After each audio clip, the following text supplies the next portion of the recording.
আচ্ছা, আমাদের লাস্ট দিন আমরা যেটা দেখছিলাম সেটা হলো যে যখন বিম এবং কলাম বিম এবং স্ল্যাব হচ্ছিল একই সাথে আসলে কাস্টিং করা হয়। তো স্ল্যাবের একটা পার্ট আসলে বিমের সাথে ইউনিট হিসাবে কাজ করে, যেটাকে আমরা টি বিম বলতেছিলাম।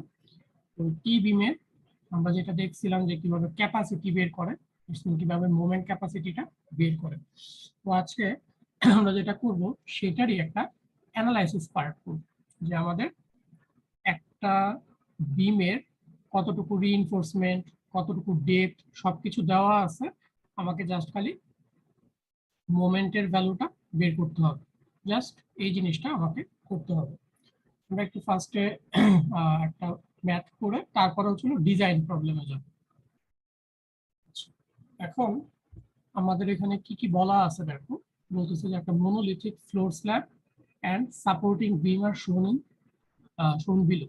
এখানে যে মনোলিথিক কথাটা, এটা খুবই ইম্পর্টেন্ট। মনোলিথিকের অর্থ হচ্ছিল যে বিম এবং স্ল্যাবটাকে একই সাথে কাস্টিং করা হয়েছে, যার কারণে এটা আসলে ইউনিট হিসেবে কাজ করতেছে। বিম আর simply supported with span of হচ্ছিল 19 feet. Calculate the allowable moment capacity of the T beam. সেটা আমাকে বের করতে বলছে যে এম কত, গিভেন দ্যাট এফএস দেওয়া আছে এবং এফসি প্রাইম দেওয়া আছে, আর মডুলার রেশিও বলা আছে হচ্ছে 10। এই কয়েকটা ইনফরমেশন দেওয়া আছে। ইন এডিশন আমাদের এই ছবিতে আরো কিছু ইনফরমেশন আছে যেটা আমাদের লাগবে। একটা জিনিস হচ্ছিল বিমটা হচ্ছিল সিম্পলি সাপোর্টেড। এই ইনফরমেশনটা আমরা টেক্সট থেকে পাচ্ছি। যেটা হচ্ছিল সিম্পলি সাপোর্টেড, এটার স্প্যান হচ্ছিল 19 ফিট। আর এই যে বিমগুলোর সেন্টার টু সেন্টার ডিস্টেন্সটা হচ্ছিল আমার 9 ফিট দেওয়া আছে। আর বিম ইটসেলফ এটা হচ্ছিল 10 ইঞ্চ উইথে। আর তার ওয়েবের যে ডেপথ আছে সেটা হচ্ছিল 20 ইঞ্চ। আর থিকনেস হলো স্ল্যাবের 4 ইঞ্চ। সো এই ইনফরমেশন গুলো আমাদের দেওয়া আছে। আর একটা লাস্ট ইনফরমেশন, সেটা হচ্ছিল এটার বটমে 6টা 8 নাম্বার বার দেওয়া আছে। এই জিনিসটা আমাদেরকে মূলত ইনফরমেশন দিয়ে এখন বলছে যে এটার মোমেন্ট কত, ক্যাপাসিটি কত, সেটা বের করতে। That's all. তো প্রথমেই আমরা এই ধরনের যখন অ্যানালাইসিস প্রবলেম পাবো, আমাদেরকে ফার্স্টে চিন্তা করতে হবে যে এই যে নিচের ওয়েব যেটাকে বলতেছি, আমাদের একটু রিকল করার জন্য এটাকে ওয়েব, এটাকে হচ্ছিল ফ্লেঞ্জ বলতেছি আমরা। নিচের ওয়েব কতটুকু আছে সেটা তো ডিফাইন্ড, রেক্টেঙ্গুলার পার্টটা। ফ্লেঞ্জ হিসাবে কতটুকু কাজ করবে, দ্যাটস মিন বিএফ যেটা, সেই ইনফরমেশনটা আমাদের আসলে জানা লাগবে। তো সেটার জন্য আমরা এসিআই কোড দেখছিলাম গতদিন, যে একটা টি বিমের জন্য তার ইফেক্টিভ উইডথ কতটুকু হয় টপে বা ফ্লেঞ্জে। তো সেটা ইফেক্টিভ ডেপথের আমরা ইফেক্টিভ উইডথের যে ফর্মুলা দেখছিলাম সেটা ছিল এরকম, যে মিনিমাম অফ বিডব্লিউ প্লাস হচ্ছিল 16টি এলএন বাই 4 আর হচ্ছিল এস ডাব্লিউ। এই তিনটা প্যারামিটার থেকে যেটা ছোট হয় আমাদেরকে সেটাই বলা হচ্ছিল যে তার ইফেক্টিভ উইডথ। তো বিডব্লিউ কোনটা? বিডব্লিউ হচ্ছিল আমাদের 10 ইঞ্চ, তার মানে ওয়েবের উইডথ যেটা, প্লাস হচ্ছিল 16টি, টি হচ্ছিল আমার 4 ইঞ্চি স্ল্যাব থিকনেসটা। তার মানে বিডব্লিউ প্লাস 16টি যদি আমি ক্যালকুলেট করি তাহলে 10 প্লাস 16 ইন্টু 4, এটা 74 ইঞ্চি হবে। এলএন বাই 4, এলএনটা কি জিনিস? এলএনটা ছিল আমাদের স্প্যান যেটা, সেটা মানে এটা ছিল 19 ফিট, সেটা ছিল এলএন, মানে এটা ছিল স্প্যান। স্প্যান আমাদের গিভেন আছে 19 ফিট। আমরা আসলে এটাকে ইঞ্চিতে কনভার্ট করার জন্য 12 দিয়ে গুণ দিলাম, সো এলএন বাই 4, সেটা আসতেছে হলো 57 ইঞ্চির মতো। আরেকটা জিনিস ছিল অর এসডব্লিউ। এসডব্লিউ হচ্ছে হলো আমাদের ওয়েবের সেন্টার টু সেন্টার ডিস্টেন্স গুলো আছে সেটা, বা বিমের যে সেন্টার টু সেন্টার ডিস্টেন্স আছে 9 ফিট। তো এটাকে আমরা হচ্ছে হলো ইঞ্চিতে কনভার্ট করলে আসতেছে 108 ইঞ্চি। তো এখান থেকে আমাদের যেটা করতে হবে, মিনিমামটা পিক করতে হবে। মিনিমাম হচ্ছে 57 ইঞ্চি, তাহলে আমাদের ইফেক্টিভ উইডথ আসবে 57 ইঞ্চি। তার মানে এই জায়গাটুকু হবে হচ্ছিল 57 ইঞ্চি। আমরা ইনিশিয়ালি এটার ডাইমেনশন সম্পর্কে একটা আইডিয়া পেলাম, যে এটা কতটুকু ডাইমেনশন ইফেক্টিভলি বিমের সাথে কাজ করবে। এখন আমাদের ফার্দার যেটা চেক করতে হবে, আমরা দুইটা কন্ডিশন পড়ে আসছিলাম লাস্ট দিন, তোমাদের যদি মনে থাকে। এই টি বিমটা দুই রকম ভাবে আমরা চিন্তা করতে পারি, মানে কনসেপ্টটা সেটা হচ্ছিল যে কিছু কিছু সময় নিউট্রাল এক্সিস যেটা সেটা ফ্লেঞ্জের নিচে থাকে, আর কিছু কিছু সময় হচ্ছিল ফ্লেঞ্জের মাঝে মানে মধ্যেই থাকে হচ্ছিল নিউট্রাল এক্সিস। দুই ক্ষেত্রে কিন্তু আবার অ্যানালাইসিস প্রসিডিউর ভিন্ন। যদি ফ্লেঞ্জের ভিতরেই থাকে নিউট্রাল এক্সিস, এটাকে আমরা নর্মাল রেক্টেঙ্গুলার বিম হিসাবে চিন্তা করি। আর যদি নিউট্রাল এক্সিসটা ফ্লেঞ্জের থেকে ডেপথ বেশি হয়, তার মানে যেটাকে আমরা জেনারেলি কেডি বলে থাকি, কেডির ভ্যালু যদি টি এর চেয়ে বেশি হয় তাহলে তখন আমরা এটাকে টি বিম হিসাবে অ্যানালাইসিস করি। তো আমার ফার্স্ট দায়িত্ব হবে হচ্ছে এই কন্ডিশনটা চেক করা, যে এইটা কি আসলে ঘটতেছে নাকি এইটা ঘটতেছে। এইটা না হলে আমি বলতে পারবো না যেটা আসলে টি বিম হিসাবে অ্যানালাইসিস করা লাগবে নাকি রেক্টেঙ্গুলার হিসাবে অ্যানালাইসিস করতে হবে। সেই জিনিসটা আমাকে ফার্স্টে কনফার্ম করতে হবে। তো আমরা ইফেক্টিভ উইডথটা বের করলাম। ইফেক্টিভ উইডথ বের করার পরে আমি এখনো জানি না যে এটা একটা টি বিম হবে নাকি রেক্টেঙ্গুলার বিম হবে। তাহলে আমি ফার্স্টে যখন অ্যানালাইসিস শুরু করব, ইনিশিয়ালি ধরে নিব যেটা একটা রেক্টেঙ্গুলার বিমের মতোই সবকিছু। তার মানে এটা হচ্ছিল একটা বিম,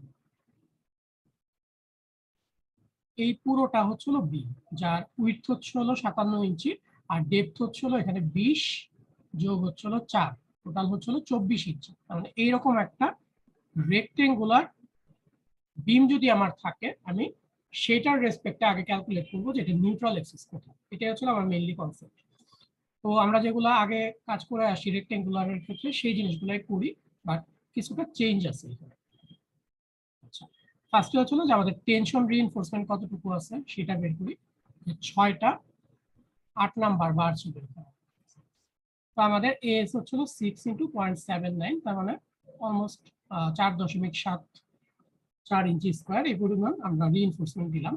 আর এখানে রিইনফোর্সমেন্ট রেশিওটা যদি আমি বের করতে যাই সেটা হচ্ছিল এএস ডিভাইডেড বিডি। আমরা এর আগে পড়ে আসছি রেক্টেঙ্গুলারের ক্ষেত্রে এএস ডিভাইডেড বিডি।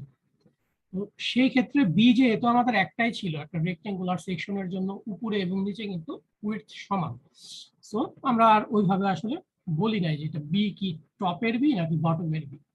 তো এখানে যেহেতু ভ্যারিয়েশন আছে বিটা, এটা আমাদেরকে একটু ভালো করে বুঝতে হবে। যখন আমি এটাকে রেক্টেঙ্গুলার হিসেবে ধরতেছি তখন নিচের উইডথটা কিন্তু 57 ইঞ্চি হচ্ছে। তার মানে আমি যখন রিইনফোর্সমেন্ট রেশিও বের করব এএস ডিভাইডেড, তখন হবে বিএফ ইন্টু ডি। তার মানে ফ্লেঞ্জের যে উইডথ আছে সেটা কিন্তু হচ্ছে, কারণ আমি ধরছি অ্যাজ ইফ এটা একটা রেক্টেঙ্গুলার বিম যার টোটাল উইডথ এখানে হচ্ছে হলো বিএফ। তো সেই হিসাবে আমি এখানে এএস এর ভ্যালু বিএফ এবং ডি এর ভ্যালুটা বসাবো। তো ডি আমাদের কতটুকু হবে, আমাদের এখানে যেহেতু 2 লেয়ার রিইনফোর্সমেন্ট আছে, আমরা যদি 4 ইঞ্চি ধরি কভারটা, তাহলে আমাদের বাকি 20 ইঞ্চি হচ্ছে হলো ডি। তাহলে আমরা এখানে বিএফ পাচ্ছিলাম 57 আর এটা হচ্ছিল ডি 20। তাহলে আমরা পাচ্ছি যে রো এর ভ্যালু এটা। এখন এটা চিন্তা করার পরে আমরা ই বিমের জন্য স্পেশালি একটা কে এর ভ্যালু চিন্তা করছিলাম যে কে কিভাবে বের করবে যদি টি বিম হয়। বাট আমরা ধরে নিচ্ছি এটা একটা রেক্টেঙ্গুলার বিম এখন পর্যন্ত, বাট টি বিমের জন্য যেটা সেটা আমরা অ্যাপ্লাই করব। অ্যাপ্লাই করলাম যে কে ইকুয়াল টু ছিল rho N half T by D square rho N plus TD. তো এই ফর্মুলা ইউজ করে এখানে দেখো সব ভ্যালু আমাদের জানা আছে, রো জানা আছে, মডিউলার রেশিও আমাদের বলা আছে 10, তারপরে এফএসএফসি এগুলা তো গিভেন ছিল, এগুলো আমি আর এখন ডিসকাস করি না কারণ এগুলো অলরেডি অনেকবার বলা হয়েছে। আচ্ছা, টি আমার জানা আছে যে 4 ইঞ্চির মতো, আর ডি আমরা জানি যে 20 ইঞ্চি। সো এখান থেকে কে এর ভ্যালুটা আমরা জাস্ট খালি পিক করব, তার মানে 0.256 এই রেঞ্জের মধ্যে হচ্ছে হলো আমার কে ভ্যালু। এখন এখানে ডেপথ অফ কম্প্রেশন জোন যেটা আমরা বের করি কেডি, আমরা সেই কেডিটা বের করব। তাহলে কে জানি ডিও জানি, তাহলে কেডি বের করলে আসতেছে হচ্ছে 5.12 ইঞ্চ। তার মানে এটা হচ্ছে হলো আমার টোটাল নিউট্রাল এক্সিসের লোকেশন। সেটা কতটুকু আসতেছে, সেটা আসতেছে হচ্ছে হলো টপ থেকে 5.12 ইঞ্চ। সো এটা হচ্ছে আমার নিউট্রাল এক্সিস। নিউট্রাল এক্সিস যখন 5 পয়েন্ট এইখানে চলে আসছে, তার মানে আমি বুঝতেছি যে আমার এই যে ফ্লেঞ্জ আছে 4 ইঞ্চি, তার থেকে নিচে হলো নিউট্রাল এক্সিস কাজ করতেছে। দ্যাটস মিন আমার হচ্ছে হলো রেঞ্জের একটা পোর্শন কম্প্রেশনে কাজ করবে, ইন এডিশন ওয়েবের একটা পোর্শন আসলে কম্প্রেশনে কাজ করবে। তার মানে এটা একটা টি বিম হিসাবে আমরা চিন্তা করতে পারবো। যেহেতু টি বিম হিসাবে চিন্তা করতে পারবো, তার মানে কিন্তু কে ভ্যালু যে আমরা টি বিমের জন্য ইকুয়েশনটা ইউজ করছি, এটাতে কোনো ভুল নাই। সো অনেকে মনে করতে পারো যে স্যার আমরা রেক্টেঙ্গুলার বিম হিসাবে তো এখানে চিন্তা করতেছিলাম, কিন্তু কে ভ্যালু যখন চিন্তা করতেছি তখন তো আমরা টি বিম হিসাবে করতেছি। তো যদি এটা রেক্টেঙ্গুলার বিম চলে আসতো, তখন হয়তো বা আমরা বলতে পারতাম যে এই কে ভ্যালুটা আসলে আমরা যেভাবে বের করছি এটা তো আসলে টি বিমের জন্য। যেহেতু এটা টি বিমই হবে, সো কে ভ্যালুটা আমাদের আর রিভাইজ করতে হবে না, এটা যা আছে তাই থাকবে। আচ্ছা, তাহলে ডেপথ অফ কম্প্রেশন জন্য আমরা পাচ্ছি হলো 5 ইঞ্চি, যেখানে আমাদের ডেপথ অফ ফ্লেঞ্জ আসছে 4 ইঞ্চির মতো। তো আমরা যদি ওই যেটা পড়ে আসছি একটু আগে, সেই কেডিটা হচ্ছে টি এর চেয়ে বেশি, যেহেতু টি এর চেয়ে বেশি আমাদেরকে এটাকে অবশ্যই একটা টি বিম হিসাবে অ্যানালাইসিস করতে হবে। ফার্স্টে আমাকে এই জায়গাটা আর খুব ভালো যদি করে কনফার্ম করতে হবে। হ্যাঁ, কে এর ভ্যালুটা যদি টি থেকে কম আসতো, তাহলে কেডির ভ্যালু যদি টি থেকে কম আসছে, এটা হচ্ছে অ্যানাদার কেস। তো ফার্স্টে একটু নিজে চিন্তা করো কি হতে পারে, তারপর আমি বলতেছি। তখন তো তাহলে স্যার রেক্টেঙ্গুলার বিম হিসেবে অ্যানালাইজ করতে হতো। তখন রেক্টেঙ্গুলার বিম হিসেবে অ্যানালাইসিস করতে হবে, ঠিক আছে। আচ্ছা, তো সেই ক্ষেত্রে তোমার একটা জিনিস করতে হবে, সেটা হচ্ছে হলো আমরা যেহেতু কে ভ্যালুটা কার জন্য বের করছি, টি বিমের জন্য। টি বিমের জন্য, তখন তুমি কে ভ্যালুটা আরেকবার রিভাইজ করতে পারো। আমরা যে রেক্টেঙ্গুলার বিমের জন্য যেই ফর্মুলাটা এর আগে দেখে আসছিলাম মনে আছে, রো এন দিয়ে, ji sir. Root over rho N square plus twice rho N minus something, এরকম একটা ইকুয়েশন ছিল। তখন তুমি কে ভ্যালুটা একবার রিভাইজ করতে পারো। কিন্তু খুব টেকনিক্যালি যদি তুমি চিন্তা করো যে কে ভ্যালু কিন্তু আমরা ওই এই রেঞ্জের মধ্যেই পাই, 0.25 0.3 এই রেঞ্জের মধ্যেই কিন্তু পাই। তো কেউ যদি রিভাইজ নাও করে, সে যে খুব বেশি ভুল করবে জিনিসটা এরকম না, বাট তুমি রিভাইজ করতে পারো। তো যদি কে, আর আরেকটা কোশ্চেন ছিল, আমরা তো আমি তাহলে এটা একটু শেষ করে নিই, তুমি যে কোশ্চেনটা করছো দেন আমি এটাই দিই। তো যদি কেডি টি এর চেয়ে কম হয়, সেই ক্ষেত্রে আমরা কে ভ্যালুটা ইচ্ছা করলে আমরা রিভাইজ করতে পারি। রিভাইজ করে দেন হচ্ছে আমরা নর্মাল যে তোমার রেক্টেঙ্গুলার বিমের যে অ্যানালাইসিস আছে সেই অ্যানালাইসিস করবো, কিন্তু বি ইকুয়াল টু ধরতে হবে 57 ইঞ্চি। তো এই জিনিসটা মাথায় রাখতে হবে। হ্যাঁ বলো, সেকেন্ড কি কোশ্চেন করতে চাচ্ছ? আর আমরা তো এখানে কেডি বের করে নিউট্রাল অ্যাক্সিস এর পজিশনটা জানলাম। আমরা আগে যেভাবে আর কি সেন্ট্রয়েড বের করতাম, মানে এরিয়া দিয়ে ওই পার্টের গুণ করে, মানে যেভাবে বের করতাম আগের সেমিস্টার করে, ওইভাবে যদি আমি নিউট্রাল অ্যাক্সিসটা বের করি। কিভাবে বের করতে হবে সেমিস্টার গুলো মানে একটু স্যার এখানে ক্লিয়ার এখন করলে। একটা, এটা তো একটা স্যার টি টি সেকশন হিসেবে নিয়ে, মানে হ্যাঁ, দুইটা পার্ট করে, এরপরে দুইটা পার্টের মধ্যে যে সেন্ট্রয়েডে যে সূত্রগুলো ছিল স্যার, যে y1 into a1 plus y2 into a2 আচ্ছা বাই আচ্ছা, বুঝতে a1 পারছি a প্লাস বুঝতে a2। পারছি। না, ওইটা তুমি যেটা বলতেছো ওইটার এটা হলো পার্থক্য আছে। তুমি যেটা বলতেছো সেটা হচ্ছিল সেন্ট্রয়েড বা সিজি। সিজি এবং নিউট্রাল এক্সিস এটা কিন্তু কমপ্লিটলি ভিন্ন জিনিস। সিজি হচ্ছে হলো তার টোটাল যে সেকশনটা তার সেন্টার, জিওমেট্রিক সেন্টার।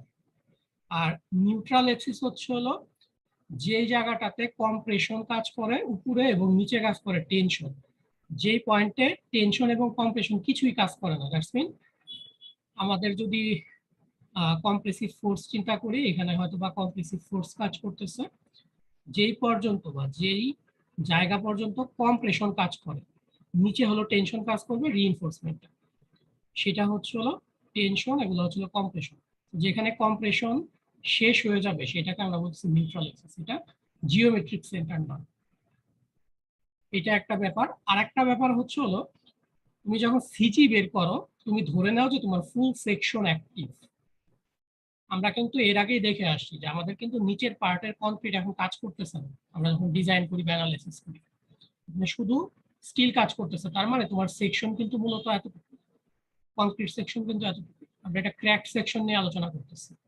একদম ফার্স্টের দিকে আমরা এগুলো আলোচনা করে আসছি যে আমরা যখন আনক্র্যাকড সেকশন হয় তখন নিউট্রাল এক্সিস বের করার জন্য আমরা ওই ধরনের সেন্ট্রয়েড এগুলো ব্যবহার করছি, কিন্তু নিউট্রাল এক্সিসের সাথে সেন্ট্রয়েডের কোনো সম্পর্ক আসলে নাই ওইভাবে।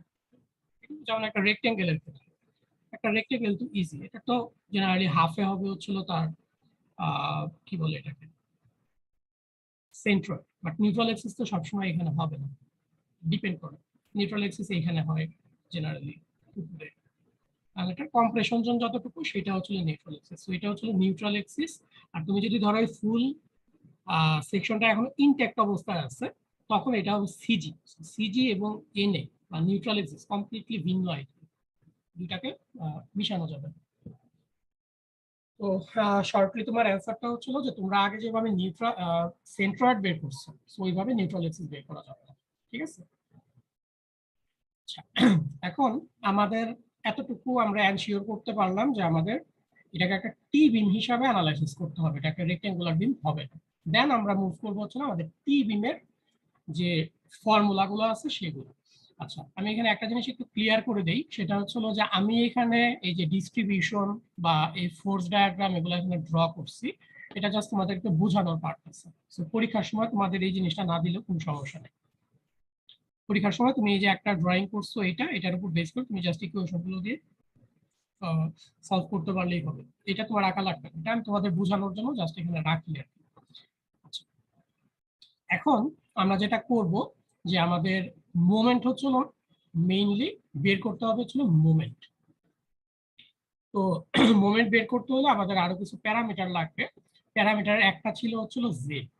জেডটা কি ছিল, যে আমরা এখানে যে ট্রাপিজয়েডাল কম্প্রেশন জোন ধরছি, এই ট্রাপিজয়েডাল কম্প্রেশন জোনের সেন্ট্রয়েড কত দূরে উপর থেকে। যদি এটা ট্রায়াঙ্গুলার ধরতাম আমরা, তাহলে তো আমরা জানি যে কেডির 1/3 হতো, বাট এখন হচ্ছিল এটা জেড হবে, যেহেতু আমরা ট্রাপিজয়েডাল ধরছি। তো এটার আমরা একটা ইকুয়েশন এখানে ডিরাইভ করে আসছিলাম। তো আমরা CG of the trapezoidal compression zone এই জিনিসটা বের করবো। তো জেড এর ক্ষেত্রে আমরা ইকুয়েশনটা জানি যে 3kd - 2t divided 2kd - t into t/3। তো এখানে দেখো কে এর ভ্যালু জানো, ডি এর ভ্যালু জানো, টি এর ভ্যালু জানো, সবই আমাদের জানা আছে। আমরা যদি জাস্ট এগুলোকে এখানে বসাই, তাহলে এটা আসতেছে অ্যাপ্রক্সিমেটলি 1.57 ইঞ্চ। আচ্ছা, তো এই যে ভ্যালু জেড ভ্যালু বের হওয়ার পরে আমরা যেটা করবো, যেটা মোমেন্ট ক্যাপাসিটি বের করবো। তাহলে মোমেন্ট ক্যাপাসিটি বের করার সময় আমরা রেক্টেঙ্গুলার কলামেও যা দেখছি, এখানেও মোটামুটি একই জিনিস, যে আইদার এইটা অ্যালাউয়েবল স্ট্রেসে পৌঁছালে তার ক্যাপাসিটি কত সেটা বের করব, আর এইটা অ্যালাউয়েবল ক্যাপাসিটিতে পৌঁছালে কত তার ক্যাপাসিটি হয় টোটাল, সেটা আমরা বের করব। বের করে যেটা মিনিমাম হয় আমরা সেটাই নিই। তো সেটাই এখানেও করা হচ্ছে, যে মোমেন্ট রেজিস্ট্যান্স বাই কংক্রিট, যদি কংক্রিট অ্যালাউয়েবলে পৌঁছায় যায় তখন তার মোমেন্ট ক্যাপাসিটি কত। তো সেটা আমরা বের করতে পারি কিভাবে, সি ফোর্সটা যদি আমি বের করি, মোমেন্টের জেনারেল ইকুয়েশনটা এরকম ছিল, C into JD. C into JD হলে জেডিটাকে আমরা এখানে কিভাবে লিখতে পারি, আমরা জানি এখান থেকে এই পর্যন্ত হচ্ছিল টোটাল ডেপথ হচ্ছিল ডি, ইফেক্টিভ ডেপথ। আর এই যে ফোর্সটা কাজ করতেছে দ্যাটস মিন সেন্ট্রয়েড, এই ডিসটেন্সটা হচ্ছিল জেড। তাহলে এটাকে আমরা অন্যভাবে লিখতে পারি যে ডি মাইনাস জেড। এটা হচ্ছে আমার মোমেন্টের ইকুয়েশন। তাহলে মোমেন্টের ইকুয়েশন আমি ওইটাই এখানে ইউজ করছি, তোমাদের ফর্মুলা আর এখানে লিখি নাই, ফর্মুলা ডিরাইভ করা আছে আগে। যে ফার্স্ট হচ্ছিল সি ইনটু হচ্ছিল ডি মাইনাস জেড। সি এর এখানে আমরা জানি যে F C into 1 minus T by 2 K D into BF into T, এই পুরো ফর্মুলা এটা আমরা এখানে বসাই দিচ্ছি, F C into 1 minus T by 2 K D into BF into T. So এটা হচ্ছিল বিএফ, এটা হচ্ছিল টি 4 ইঞ্চি, এই 4 ইঞ্চি, আর বিএফ হলো 57 ইঞ্চি। আর ডি আমাদের হচ্ছে হলো 20 ইঞ্চি ছিল, আর জেড এর ভ্যালুটা আমরা এখান থেকে বসাই দিলাম 1.57। যদি আমাদের কনক্রিটটা অ্যালাউয়েবল স্ট্রেসে পৌঁছায় যায়, তখন তার তাহলে মোমেন্ট ক্যাপাসিটি হচ্ছে হলো 2880 কিপ ইঞ্চ, বা আমরা বলতে পারি যে 240 কিপ ফিট। এটা গেল যদি কনক্রিটটা অ্যালাউয়েবলে পৌঁছায় তখন তার মোমেন্ট ক্যাপাসিটি কত। এট দ্য সেম টাইম আমরা যদি চিন্তা করি যে আমাদের স্টিল হচ্ছে হলো তার অ্যালাউয়েবল স্ট্রেসে পৌঁছায় যায়, তখন তার ক্ষেত্রে মোমেন্ট ক্যাপাসিটি কিরকম হবে, যে as into FS, sorry F S হবে, এফএস ইন্টু হচ্ছে জেডি, ওই একই কথা, যে as FS into Z minus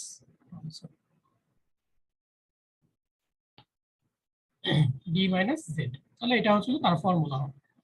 তো আমরা এএস ইন্টু হচ্ছে হলো এফএস যেটা আমাদের দেওয়া ছিল যে এফএস এর ভ্যালু হচ্ছে 20,000 পিএসআই ডি মাইনাস জেড, তাহলে এটা দিয়ে মোমেন্ট ক্যাপাসিটি পাচ্ছি হলো অ্যাপ্রক্সিমেটলি 145 কিউব ফিট।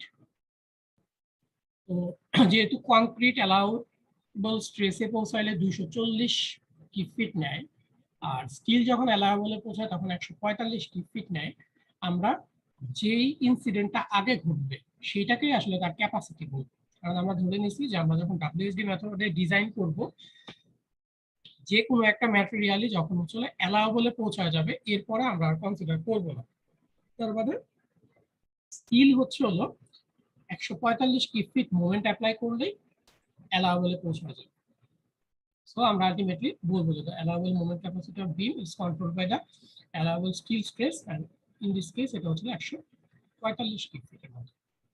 এটাই হচ্ছে আমার ক্যাপাসিটি। এখন তোমাদের জাস্ট একটু চিন্তা করার জন্য বলি, সেটা হলো যে এইখানে দেখো যে কংক্রিট যখন ম্যাক্সিমাম স্ট্রেস বা অ্যালাউবল স্ট্রেসে পৌঁছায় যায় প্রচুর মোমেন্ট নিতে পারতেছে, আর স্টিল তার অনেক আগেই অ্যালাউবল স্ট্রেসে পৌঁছা যাচ্ছে। এটার কারণটা কি হইতে পারে? তোমাদের আপাত দৃষ্টিতে কোনো আইডিয়া আছে যে কি কারণে এই জিনিসটা হতে পারে?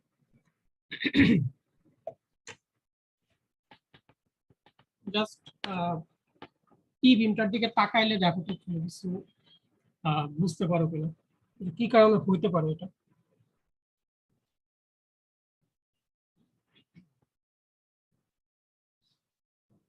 বাকি শুনতে পাচ্ছ আমাকে?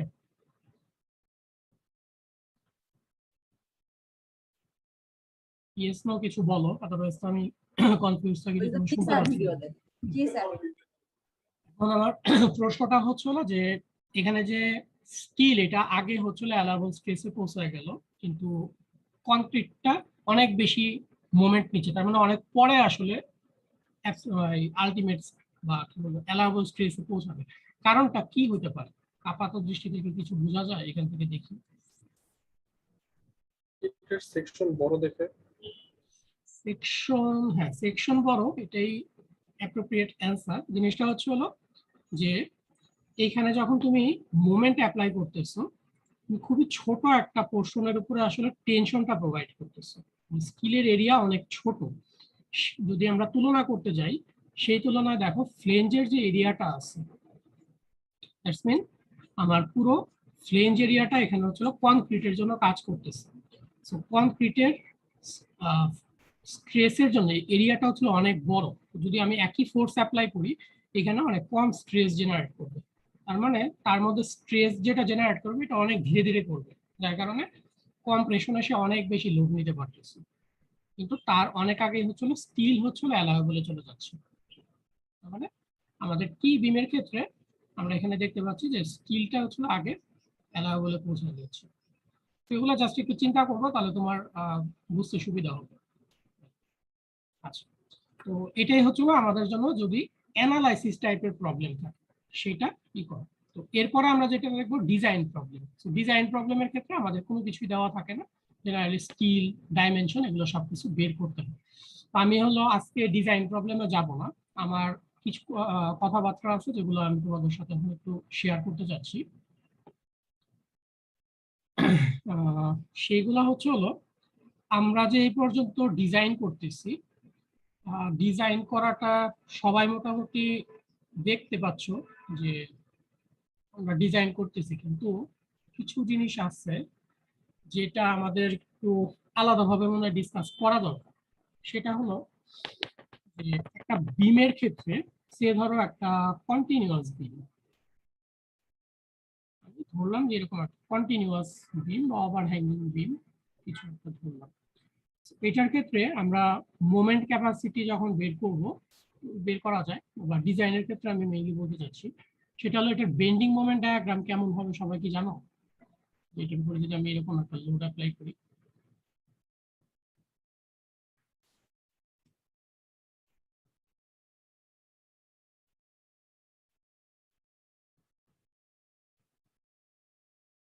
নেগেটিভ মোমেন্ট হবে স্বাভাবিকভাবেই।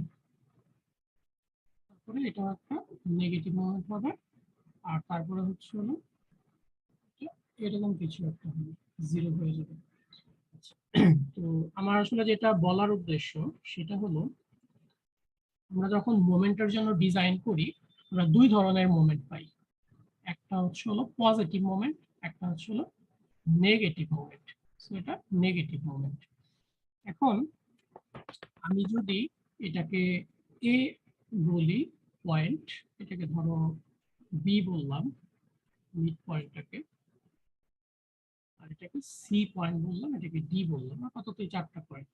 এখন ধরে নাও যে আমরা তো জেনারেলি বলে থাকি একটা ডিজাইনের ক্ষেত্রে যে এত মোমেন্টের জন্য ডিজাইন করো, একটা স্পেসিফিক মোমেন্টের জন্য ডিজাইন করতে বলা হয়। এখন আমি ধরো এটা ধরে নিলাম যে একটা রেক্টেঙ্গুলার বিম আমাকে ডিজাইন করতে বলছে। সো এটা হচ্ছে হলো সেকশন এ এ, আর এটা হচ্ছে হলো সেকশন বিবি। তো আমরা যেটা জেনারেলি যেটা করি যে রিইনফোর্সমেন্ট বের করি, কতটুকু রিইনফোর্সমেন্ট লাগবে, তাদের ডাইমেনশন কত হবে। বিডি আমরা আসলে একই বিম যেহেতু আমরা কিন্তু আসলে সমানই দিব, আমরা কিন্তু বিমের যে সাইজ এটা কিন্তু চেঞ্জ করতে পারবো না একই স্প্যানের মধ্যে, এটা ইম্পসিবল, তাই না? তার মানে আমাদের বি এবং ডি কিন্তু সবার ক্ষেত্রে সেমই থাকবে। সেই ক্ষেত্রে কিভাবে আসলে করব, দেখবা যে ভ্যালুগতভাবে কোনটার মান বেশি। ধরো এম এর মান কথার কথা এখানে যে 60 কিউব ফিট, কথার কথা মাইনাস 60 কিউব ফিট, আর এটা হচ্ছে প্লাস 70 কিউব ফিট। যখন তুমি ডিজাইন করবা স্বাভাবিকভাবে ফার্স্ট হচ্ছিল 70 কিউব ফিটের জন্য ডিজাইন করে ফেলবে, এটার জন্য কতটুকু সেকশন লাগে করে দেন হচ্ছিল তুমি 60টাকে ডিজাইন করবা। এটা হচ্ছিল জেনারেলি আমরা করে থাকি যাতে করে ম্যাক্সিমামটার যে সেকশন রিকোয়ারমেন্ট আছে সেটা যাতে আমরা ফুলফিল করতে পারি। আচ্ছা, এখন আমার যেটা মেইনলি এখানে ডিসকাশনের বিষয় সেটা হচ্ছিল রিইনফোর্সমেন্ট। এখন বলো যে আমি যদি সেকশন বিবিতে ডিজাইন করি, রিইনফোর্সমেন্ট যেটা পাবো সেটা কোথায় দিব, টপে অথবা বটমে?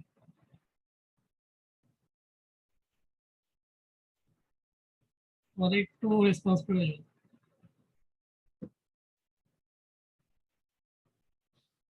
তোমরা কি শুনতে পাচ্ছ আমাকে? জি স্যার। হ্যাঁ, আমি জিজ্ঞেস করলাম যে তুমি যে রিইনফোর্সমেন্ট প্রোভাইড করবা এই পজিটিভ মোমেন্টের জন্য কোথায় প্রোভাইড করবা, বটমে আর টপে? কোথায়? বটমে। বটমে প্রোভাইড করবো। তার মানে সেকশন বি তে আমাকে যখন রিইনফোর্সমেন্ট ডিজাইন করতে হবে সেই রিইনফোর্সমেন্ট আমি দিব হচ্ছে বটমে। আমি এটা জানি না কয়টা লাগবে, চারটা লাগবে। আচ্ছা, আর যখন হচ্ছিল সেকশন এ তে তুমি রিইনফোর্সমেন্ট ডিজাইন করবা সেই ক্ষেত্রে কোথায় দিব? স্যার টপে দিতে হবে। টপে দিতে হবে। সো এই জিনিসটা সবার মাথায় রাখতে হবে, কারণ আমরা কিন্তু এখানে পজিটিভ মোমেন্ট বা নেগেটিভ মোমেন্ট কিছু বলে দিচ্ছি না। আমরা যেহেতু একটা বিমের জন্য জাস্ট একটা সেকশনের জন্য ডিজাইন করতেছি, বাট প্র্যাকটিক্যালি তোমাদের কিন্তু এভাবে চিন্তা করতে হবে যে রিইনফোর্সমেন্টের পজিশন কিন্তু চেঞ্জ হবে। আচ্ছা, তো এটার সাথে আরো কিছু প্র্যাকটিক্যাল অ্যাসপেক্ট আছে, সেটা হলো যে আমাদের যখন হচ্ছে আমরা এই ধরনের রিইনফোর্সমেন্ট দেই আমাদের এর সাথে হচ্ছে শেয়ার রিইনফোর্সমেন্টও দিতে হবে, যেটা আমরা এখনো ডিজাইন শিখি নাই, এরপরে টপিকসে যে শিখবো শেয়ার রিইনফোর্সমেন্ট কিভাবে ডিজাইন করে। এবং এই শেয়ার রিইনফোর্সমেন্টটা যেটা হলো বাঁকা করে দিতে হবে।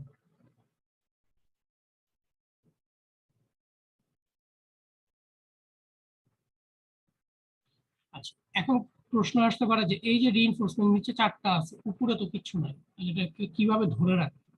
সেই কারণে আমাদের যেটা করতে হবে এখানে কিছু হ্যাঙ্গার বার দিতে হবে। তার মানে অ্যাট লিস্ট দুইটা কর্নারে আমাকে দুইটা হ্যাঙ্গার বার দিতে হবে, সেটা যেই ধরনের বিমই হোক না কেন। এটার কোনো স্ট্রাকচারাল পারপাস নাই, এটা কোনো ক্যাপাসিটি প্রোভাইড করবে না, এটা শুধুমাত্র এই শেয়ার রিইনফোর্সমেন্টটাকে ধরে রাখবে। এই যে বারটা আছে এটাকে আমরা বলি হচ্ছিল হ্যাঙ্গার বার। আমি আগেও একদিন মনে কথা বলছিলাম, এটা হচ্ছিল শেয়ার রিইনফোর্সমেন্ট। আর এই যে লাল কালার এটা হচ্ছে টেনশন রিইনফোর্সমেন্টও বলতে পারো অথবা ফ্লেক্সিবল রিইনফোর্সমেন্টও বলতে পারো। সো একটা বিম যখন তুমি ডিজাইন করবে তোমার তিনটা কম্পোনেন্টই আসলে থাকবে, শেয়ার রিইনফোর্সমেন্ট, ফ্লেক্সিবল রিইনফোর্সমেন্ট, দেন হচ্ছে হ্যাঙ্গার বার। সো এই জিনিসটা সবার ক্লিয়ার থাকতে হবে। তোমরা এগুলো আগেও দেখে আসছো হয়তোবা যে একটা বিমের ক্ষেত্রে যদি আমরা লং সেকশন দেখি, তাহলে এই জায়গাতে আমার লং যে রিইনফোর্সমেন্টটা আছে, লং রিইনফোর্সমেন্টটা থাকবে হচ্ছিল নিচের দিকে, যেটা তোমরা এই মুহূর্তে বললাম, যেটা হলো আমি বি বললাম, এটা হচ্ছিল এ, এটা হচ্ছিল লোকেশনটা সি, এটা হচ্ছিল ডি। তো বি লোকেশনে আমার নিচে রিইনফোর্সমেন্ট লাগবে, বাট এ লোকেশনে তার হচ্ছে উপরে রিইনফোর্সমেন্ট লাগবে, সিতে লাগবে উপরে, সিতে যেহেতু নেগেটিভ এখানে উপরে লাগবে। তো এই জায়গায় কিন্তু আসলে নিচে কোনো রিইনফোর্সমেন্ট থিওরিটিক্যালি প্রয়োজন নাই, বা থিওরিটিক্যালি বলতে ফ্লেক্সারাল পয়েন্ট অফ ভিউ থেকে, থিওরিটিক্যালি বললে ভুল হবে, ফ্লেক্সারাল পয়েন্ট অফ ভিউ থেকে কোনো প্রয়োজন নাই, এখানেও প্রয়োজন নেই। কিন্তু আমাদেরকে পরবর্তীতে আমরা আর একটা টপিক কভার করব, যে ডেভেলপমেন্ট লেন্থ এবং স্ট্রাকচারাল ইন্টিগ্রিটি, সেই পয়েন্ট অফ ভিউ থেকে কিছু রিইনফোর্সমেন্ট অ্যাটলিস্ট এখানে দিতে হবে। আমরা জেনারেলি যেটা করে থাকি, যে রিইনফোর্সমেন্ট লাগবে না, যেহেতু আমার অযথা আমি এটাকে এদিকে সবগুলোকে পাস না করে দিয়ে এরকম করে উপরে উঠায় দিয়ে সেটাকে নেগেটিভ রিইনফোর্সমেন্ট হিসেবে ব্যবহার করি।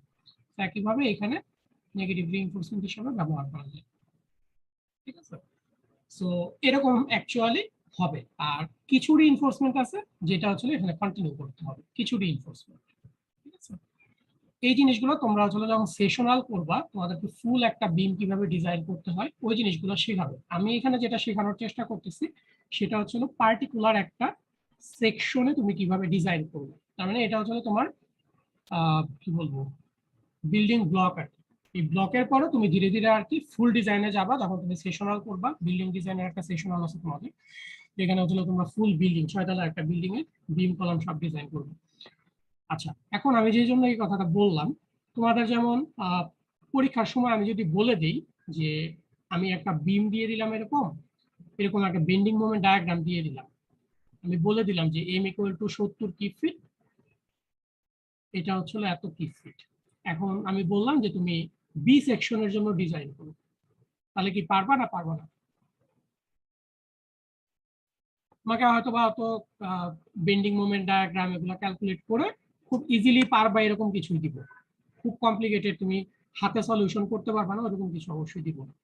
সো এই জিনিসটা একটু মাথায় রাখবা। আমি যদি পজিটিভ মোমেন্টের জন্য দেই, তোমার ক্রস সেকশন হবে হচ্ছিল এরকম, তুমি যে রিইনফোর্সমেন্ট গুলা দিচ্ছ সেগুলা বটমে থাকবে।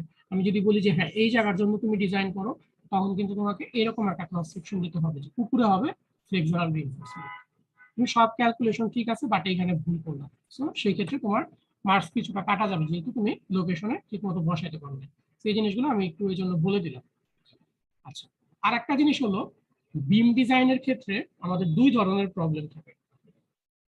একটা হচ্ছে হলো যে অ্যানালাইসিস টাইপের প্রবলেম, অ্যানালাইসিস প্রবলেম, আর দুই হচ্ছে হলো ডিজাইন প্রবলেম। তো ডিজাইন প্রবলেম এবং অ্যানালাইসিস প্রবলেম তো ওটা নিজেরা অলরেডি করে আসছো, যে আমার একটা এক্সিস্টিং বিম আছে যেটা অলরেডি ডিজাইন করা, রিইনফোর্সমেন্ট জানি, সেকশন প্রপার্টিজ জানি, সবই জানি।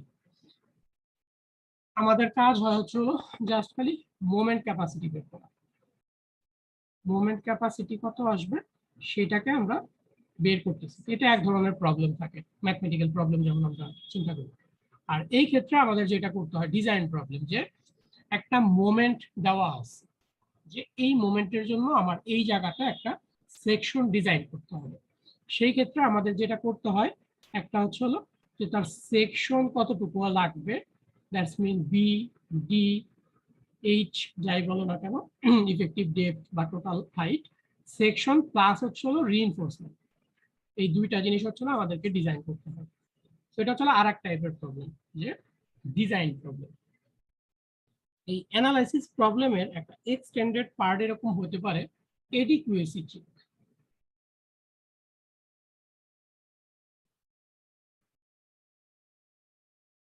আমি তোমাকে একটা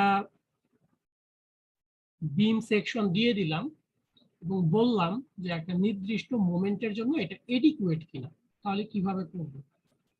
এটা বেসিক্যালি ওই অ্যানালাইসিসের ক্যাপাসিটি যে আছে সেটার মতোই আর কি। সো ধরো বিএইচ, এখানে হচ্ছে আমি রিইনফোর্সমেন্ট প্রোভাইড করে দিলাম।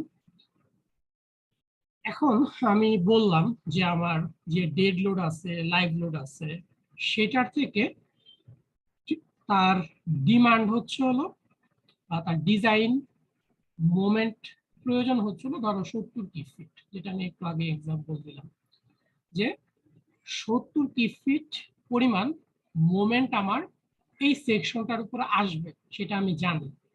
আমি তোমাকে এখানে বলে দিলাম যে রিইনফোর্সমেন্ট আমার এত প্রোভাইড করা আছে, এখানে বি ইকুয়াল টু কত আমি জানি, ধরো 20 ইঞ্চি, সে এখানে বলে দিলাম 14 ইঞ্চি, সবই বলে দিলাম। এখন আমি তোমাকে জিজ্ঞেস করলাম যে এটা কি আসলে এডিকুয়েট কিনা এই ডিজাইন লোডের জন্য, কিভাবে করতে পারবা তোমরা চিন্তা করে বলো।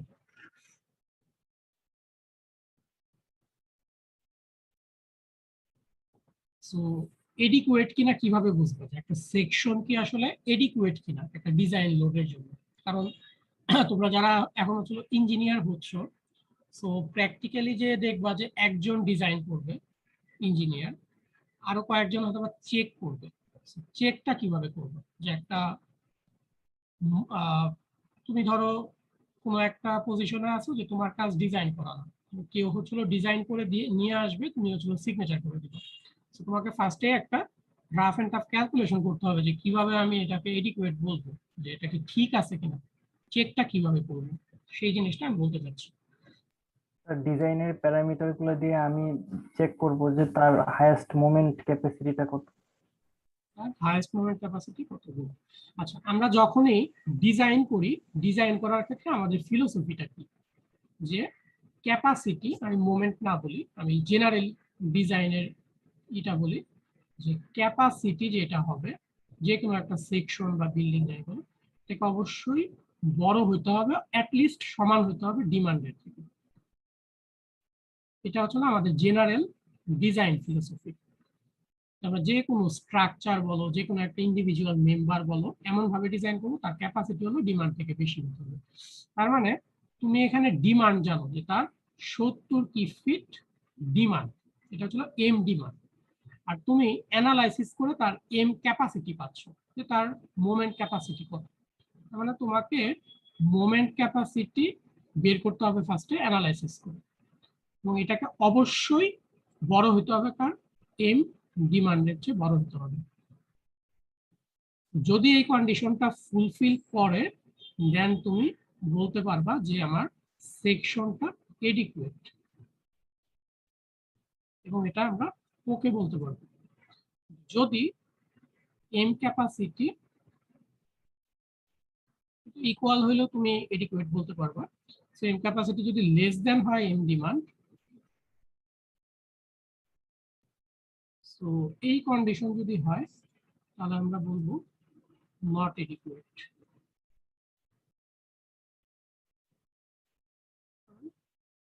Not okay.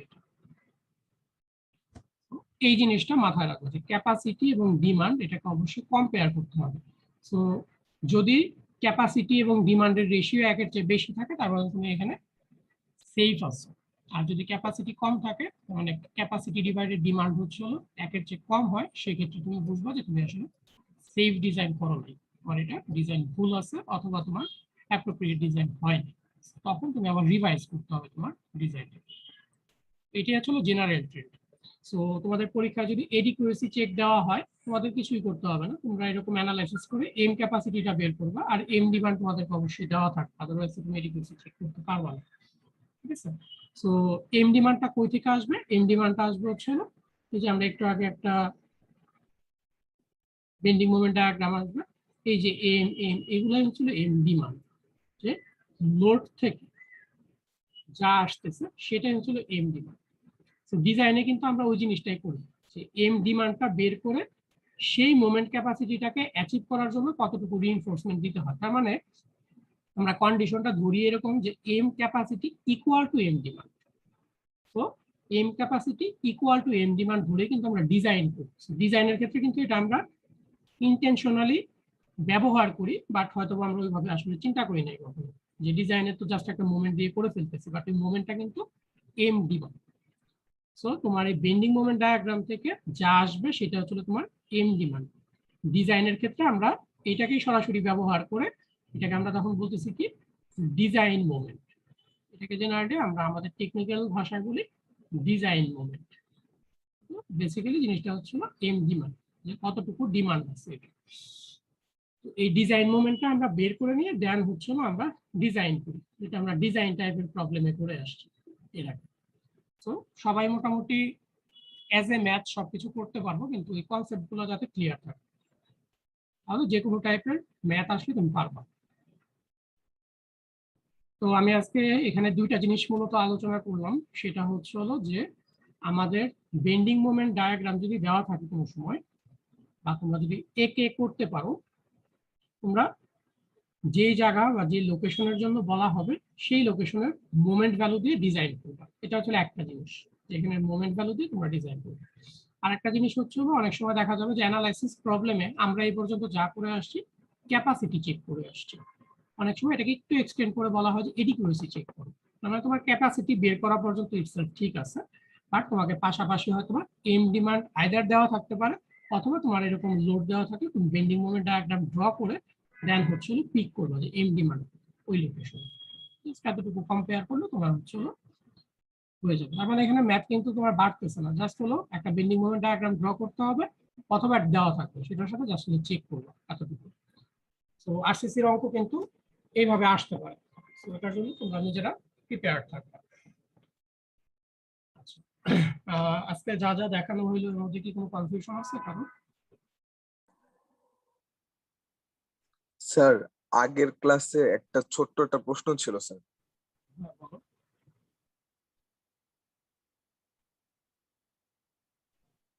বলো, কোনটা? স্যার এই যে কে বের করা স্যার সূত্রটি স্যার, কে? হ্যাঁ, জি স্যার। স্যার এইখানে রো বিএফ যে লিখছে sir, rho BF DFS sir, কোথায় লিখছি এখানে বলো? এই যে স্যার সেকেন্ড লাইনটাতে সি ইকুয়াল টু টি লিখে স্যার সেকেন্ড লাইনে স্যার এস এর বদলে যে স্যার রো বিএফ লিখছে স্যার। হ্যাঁ হ্যাঁ স্যার মানে রো তো স্যার রেইনফোর্সমেন্ট স্যার রেশিও ছিল, হ্যাঁ।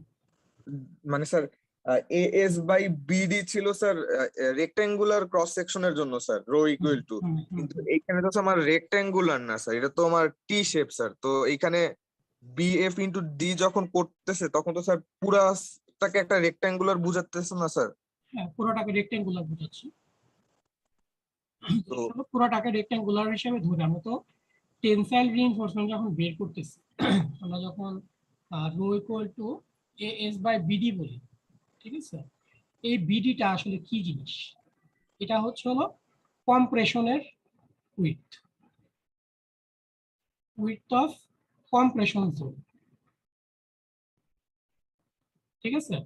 সো কম্প্রেশন জোনের যে উইডথ আছে সেটা, এখন আমাদের যখন রেক্টেঙ্গুলার শেপে ছিল, রেক্টেঙ্গুলার যেহেতু এখানেও বি ছিল এখানেও বি ছিল, আমাদের অত চিন্তা করতে হয় না যে এটা তো বি এটাও বি, বাট এটা জেনারেলি হচ্ছিল উইথ দ্য কম্প্রেশন জোন। এখন কম্প্রেশন জোন তোমার কত?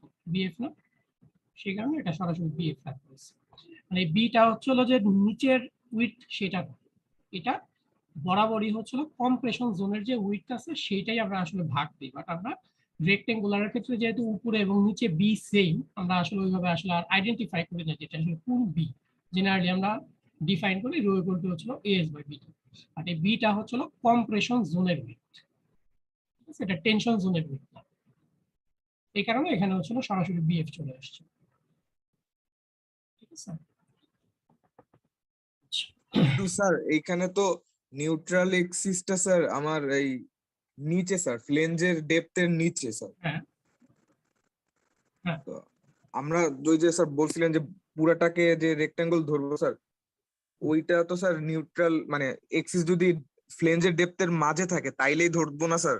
না না না, এইটার সাথে তো রো তো একটা জাস্ট খালি প্যারামিটার, এটার সাথে তো নিউট্রাল এক্সিসের কোনো সম্পর্ক নেই এটার সাথে। এটা তো যদি তুমি বলতা যেটা এস বাই কেডি, আমি জাস্ট এমনি একটা এক্সাম্পল বলতেছি যে বি ইন্টু কেডি, তাহলে হয়তো যে এটা টি বিম হবে না কি বলে রেক্টেঙ্গুলার বিম হবে, এরকম একটা কনফিউশন আসতো।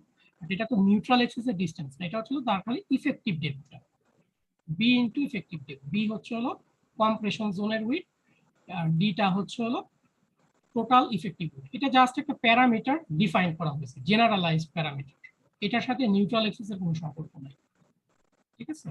এটা হচ্ছে টেনসাইল রিইনফোর্সমেন্ট ডিভাইডেড তোমার কম্প্রেশন জোনের উইথ ইনটু হচ্ছে ইফেক্টিভ। এটা একটা জেনারেল প্যারামিটার, এটার সাথে নিউট্রাল এক্সিস কোথায় এটার কোনো সম্পর্ক নেই। ঠিক আছে, জি স্যার। তো এই কারণে আর কি এটার সাথে তুমি যেটা বোঝাতে চাচ্ছ আমি বুঝতে পারতেছি যে কম্প্রেশন জোন তো আমার নিচে চলে আসছে, বা এটা তো একটা টি বিম হবে, কিন্তু এটার সাথে এটা একটা জেনারেল প্যারামিটার, এটার সাথে নিউট্রাল এক্সিসের কোনো সম্পর্ক নেই।